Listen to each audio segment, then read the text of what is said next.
शुक्लांबरधरं विष्णुं शशिवर्णं चतुर्भुजं प्रसन्नवदनं ध्यायेत् सर्वविघ्नोपशान्तये व्यासं वसिष्ठनप्तारं शक्तेः पौत्रमकल्मषम्। శ్రీ గురుభ్యో నమః.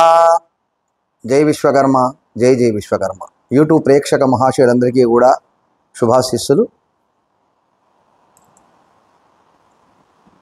ఈరోజు మార్గశిర మాసం యొక్క విశిష్టత, మార్గశిర మాసంలో వచ్చేటువంటి పండుగల యొక్క విశేషాలను గురించి మనం తెలుసుకోబోతున్నాం.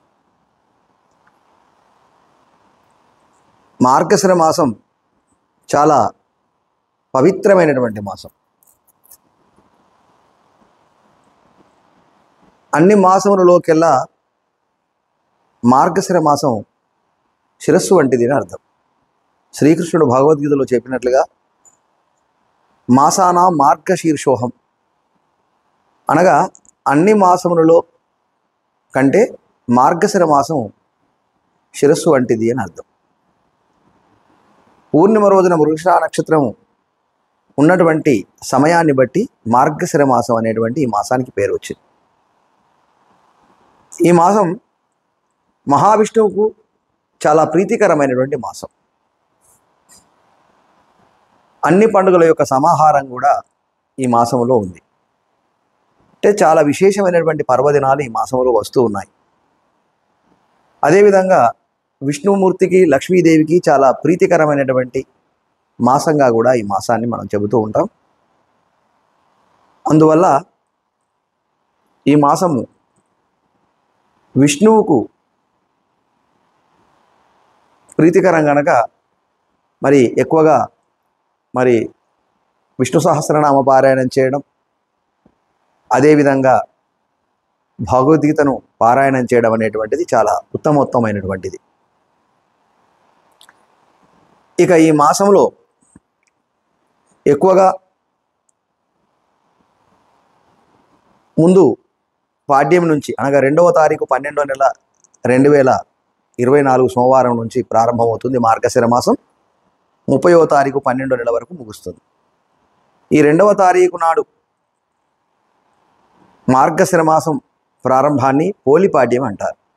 ఈ పోలిపాడ్యం నాడు గంగా స్నానం చేసి సాయంత్రం మన గృహమందు కానీ, తులసి చెట్టు వద్ద కానీ, రావి చెట్టు వద్ద కానీ మరి దీపారాధన చేసినట్లయితే కార్తీక మాసంలో మనం ఏదైతే చేసామో ఆ పుణ్యఫలం అంతా కూడా లభిస్తూ ఉంటుంది. అదేవిధంగా ఈ మాసంలో ఇంకా విశేషమైనటువంటి పర్వదినాలు కూడా మరి వస్తూ ఉన్నాయి. 7వ తారీఖు 12వ నెల 2024 శనివారం రోజున సుబ్రహ్మణ్య షష్ఠి అవుతుంది. మరి సుబ్రహ్మణ్య షష్ఠి రోజున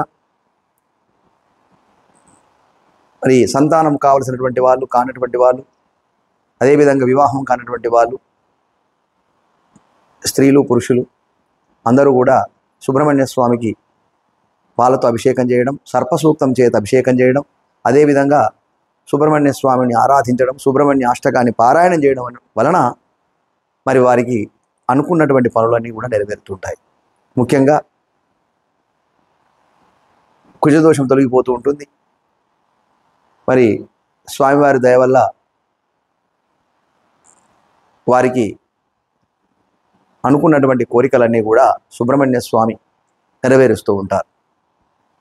అదేవిధంగా 11వ తారీఖు, ఇందులో 11వ తారీఖు రోజున 12వ నెల 2024 బుధవారం రోజున మోక్షద ఏకాదశి వస్తూ ఉంది.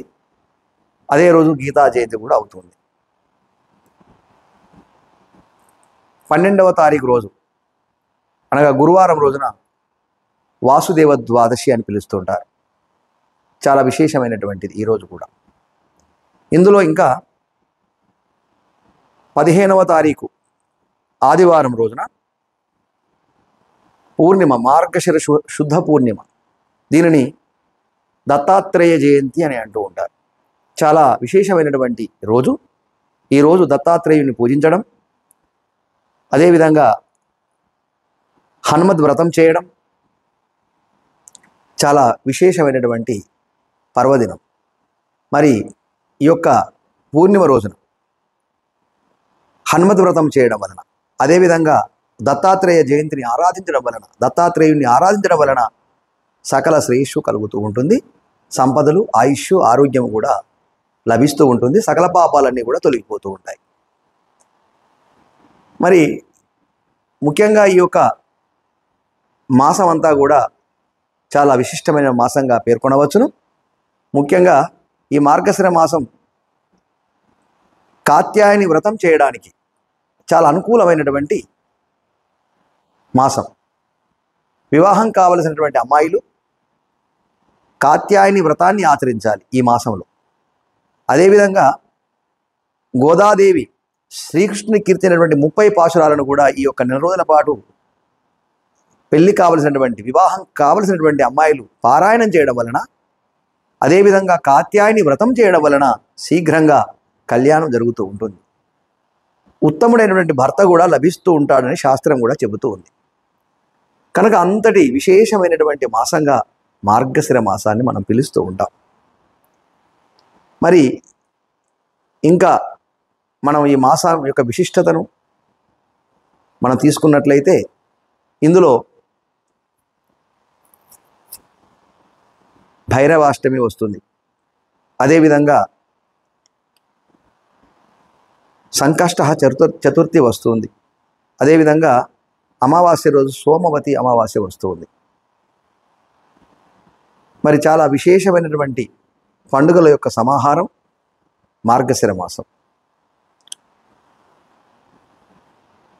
ఇక ముఖ్యంగా ఈ యొక్క మాసంలో 16వ తేదీ నుంచి, డిసెంబర్ 16వ తేదీ నుంచి రవి ధనుస్సు రాశిలోకి సంక్రమణం చెందుతూ ఉన్నాడు.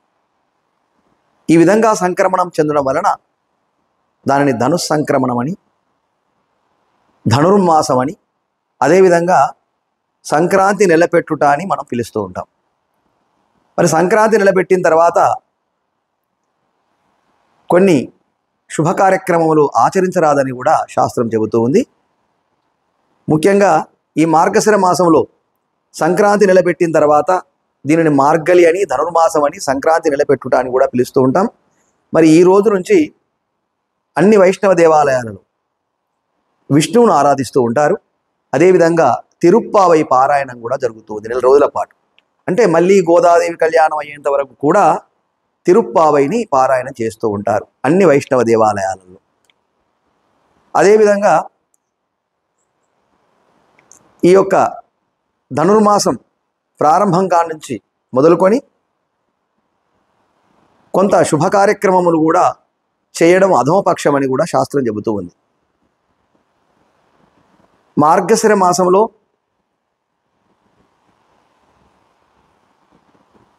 గృహారంభంకు సంబంధించినటువంటి పనులు, గృహారంభము కానీ శంకుస్థాపనలు కానీ ఎట్టి పరిస్థితుల్లో చేయరాదు. ఈ మార్గశిర మాసం అనగా 2వ తారీఖు నుంచి మొదలుకొని 30వ తారీఖు వరకు, 2వ తారీఖు డిసెంబర్ నుంచి 30వ తారీఖు డిసెంబర్ వరకు ఎలాంటి శంకుస్థాపనలు కానీ గృహారంభాలు కానీ చేయకూడదని శాస్త్రం చెబుతూ ఉన్నది. అది తప్పనిసరిగా ఆచరించవలసిందే. అదేవిధంగా 16 లోపు ధనుర్మాసం ప్రారంభం కాకముందు వరకే, అనగా 16 లోపే గృహప్రవేశ ముహూర్తాలు చేయాలి, గృహప్రవేశం చేయాలి. 16 తర్వాత నిలబెడతా ఉంటారు కనుక, సంక్రాంతి నెల వస్తుంది కనుక, ధనుర్మాసం ప్రారంభం అవుతుంది కనుక గృహప్రవేశములు చేయడం కూడా నిషేధం. ఎందుకంటే కొన్ని అధమపక్షంలో మరి జ్యోతిష శాస్త్ర గ్రంథాలన్నీ కూడా ధనుర్మాసం పెట్టిన తర్వాత గృహప్రవేశం చేయకూడదని శాస్త్రవచనం. ఏదేమైనా 16 లోపు, అనగా డిసెంబర్ 16 లోపే గృహప్రవేశాలకు చాలా మంచి సమయం, మంచి ముహూర్తాలు ఉన్నవి. 16 తర్వాత గృహప్రవేశాలకు అంత అనుకూలమైనటువంటి యోగ్యమైనటువంటి కాలం కాదు. కనుక ఎవరైనా శాస్త్ర ప్రకారంగా మరి చూసినట్లయితే, శాస్త్ర గ్రంథాలను పరిశీలించినట్లయితే ధనుర్మాసము 16వ తారీఖు ప్రారంభం నుంచి మొదలుకొని ఆ యొక్క అమావాస్య లోపు మరి ఎట్టి పరిస్థితుల్లోనూ గృహప్రవేశములు చేయకూడదు. ముఖ్యంగా మార్గశిర మాసములు గృహారంభము కానీ శంకుస్థాపనలు కానీ చేయకూడదని శాస్త్రము చెబుతూ ఉంది. ఇది తప్పనిసరిగా ఆచరించవలసినటువంటి పద్ధతి. ఇంకా ఈ మార్గశిర మాసం యొక్క విశిష్టతను మనం చూసినట్లయితే ఇది చాలా ఆధ్యాత్మికమైనటువంటి మాసం. చాలా శ్రీమన్నారాయణుని ఆరాధించేటువంటి మాసం. విష్ణు సహస్రనామ పారాయణం చేయడం, భగవద్గీత పారాయణం చేయడం, తిరుప్పావైని పఠించడం, అదేవిధంగా రోజుకొకటి చొప్పున పాశురాలను కూడా పఠించడం, పారాయణం చేయడం వలన మరి మనకు ఆ భగవంతుడైనటువంటి శ్రీమన్నారాయణ మూర్తి, విష్ణుమూర్తి మనకు సకల పాపాలను తొలగిస్తూ ఉంటాడు. సంపదలు, యశస్సు, శ్రేయస్సు కూడా కలుగుతూ ఉంటుంది. మరి అన్ని అనారోగ్య సమస్యలను కూడా మనం తొలగింపజేస్తూ ఉంటుంది. అందువలన మార్గశిర మాసం ప్రారంభం నుంచి ప్రతి ఇంటిలో కూడా మరి భగవద్గీతను పారాయణ చేయండి. అదేవిధంగా విష్ణు సహస్రనామ పారాయణం కూడా చేయండి. అలా చేయడం వలన మనకున్నటువంటి సమస్యలన్నీ కూడా తొలగిపోతూ ఉంటాయి. మనకు లోక కళ్యాణం కూడా జరుగుతూ ఉంటుంది. మరి చాలా విశేషమైనటువంటి మాసంగా ఈ మార్గశిర మాసాన్ని మనం చెబుతూ ఉన్నాం. మరి ఆధ్యాత్మిక సంపదను, ఆధ్యాత్మిక సంపత్తిని పెంపొందించేటువంటి మాసంగా మరి ఈ మాసాన్ని మనం పరిగణిస్తూ ఈ మార్గశిర మాసములో విష్ణువును మనం ఆరాధించినట్లయితే, విష్ణు సహస్రనామాన్ని పారాయణ చేసినట్లయితే, భగవద్గీతను మనం పారాయణ చేసినట్లయితే సకల సంపదలు కూడా చేకూరుతూ ఉంటాయి. సకల భోగభాగ్యాలు కూడా అనుకూలిస్తూ ఉంటాయి. లోక కళ్యాణం కూడా బాగా జరుగుతూ ఉంటుంది. అందరము కూడా సుఖ సంతోషాలతో మనం ఉండగలుగుతాం. కనుక మార్గశిర మాసం చాలా పవిత్రమైన మాసం. మనం అందరము కూడా మార్గశిర మాసంలో వచ్చేటువంటి పండుగలను, పర్వదినాలను మనం విశేషంగా జరుపుకుంటూ మార్గశిర మాసములో విష్ణువును ఆరాధిస్తూ మనం ఆధ్యాత్మిక సంపదను 10 మందికి కూడా పంచుదాం. మరి ఆధ్యాత్మికమైనటువంటి మాసాన్ని మనం అందరం కూడా ఆచరిద్దాం. జై విశ్వకర్మ, జై జై విశ్వకర్మ.